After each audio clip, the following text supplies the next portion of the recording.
আজকে আমরা আম দিয়া আমের ফ্রেঞ্চ ফ্রাই বানামু। এটা কি আপনারা বানাইছেন কোনো সময়?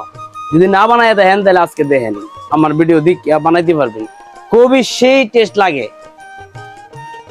চুলানি শুরু করলাম।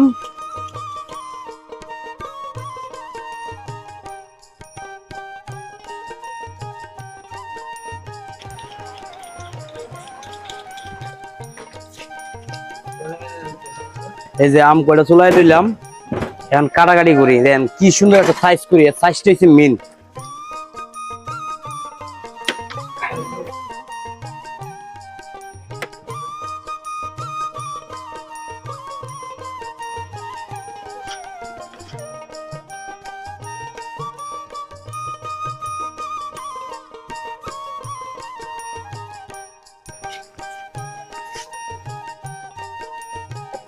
তো এই যে আমাদের আম কুচি কুচি করা হয়ে গেছে ফ্রেঞ্চ ফ্রাইয়ের মতো। দেখেন আপনারা কিন্তু এভাবেই করবেন।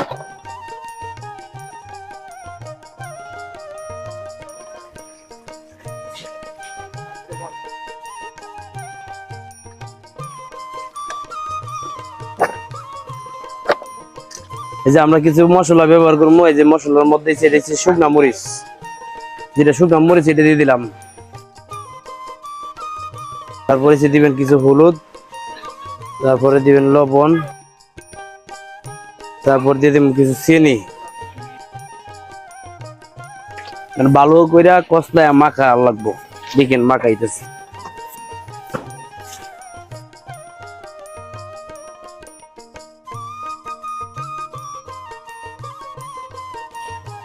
মাখানো শেষ। এটা আমরা 5-7 মিনিট ডাইকা রাখবো। তো এই যে আমরা 7 মিনিট পরে আই বললাম, দেখেন পানি কত হয়েছে। এটা একটা কাপড় নিব, কাপড়ের সাহায্যে চিপতে হইব, চিপা পানিটা ফালাইতে হইব। দেখছো কত পানি।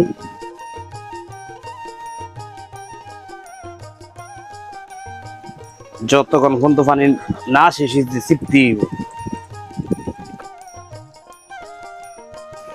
তো এই যে আমাদের আম চিপার পরে দেখেন পানি একটু নাই, একবার শুকনা হয়েছে। মানে এক্ষেত্রে আমার একটা ডিম লাগবে। এই যে একটা ডিম লইলাম, ডিমটা অলরেডি বাইন গেলাই। তো একটা ডিম নিলাম, ডিমটা ফেটাই ভালো করে আগে দিয়ে দিলাম। ডিমটা এটার সাথে মিক্সার করে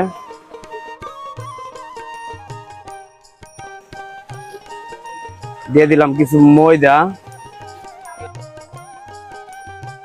এটার ভিতরে আছে কর্নফ্লাওয়ার, কিছু কর্নফ্লাওয়ার দিয়ে দিলাম।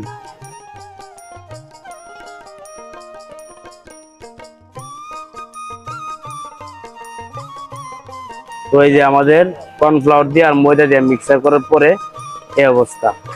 দিয়ে দিলাম, দেখেন কত সুন্দর হইব ফ্রেঞ্চ ফ্রাই। বিসমিল্লাহির রহমানির রহিম।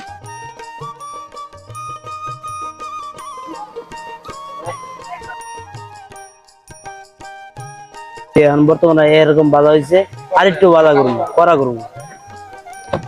আমাদের বাজা হয়ে গেছে, এক্ষেত্রে আমরা নামাইলাম। একটু লবণ ছিটিয়ে দিলাম। এই যে মশলা দিয়ে দিলাম। এই যে খাই সেই মজা। তো আপনারা বাসায় বানাইলেন, বানাই খাই, টক জাল মিষ্টি রাখবো। আর যারা যারা আমার দোকানে খাইতে চান খাওয়ামো, সমস্যা নেই, আছে বাজার আছে ভরপুর। তাহলে রেখে দিচ্ছি, আর বাসায় নিব না, আপনারা খাইয়েন আর করেন। কেমন? ভালো থাকেন। আসসালামু আলাইকুম।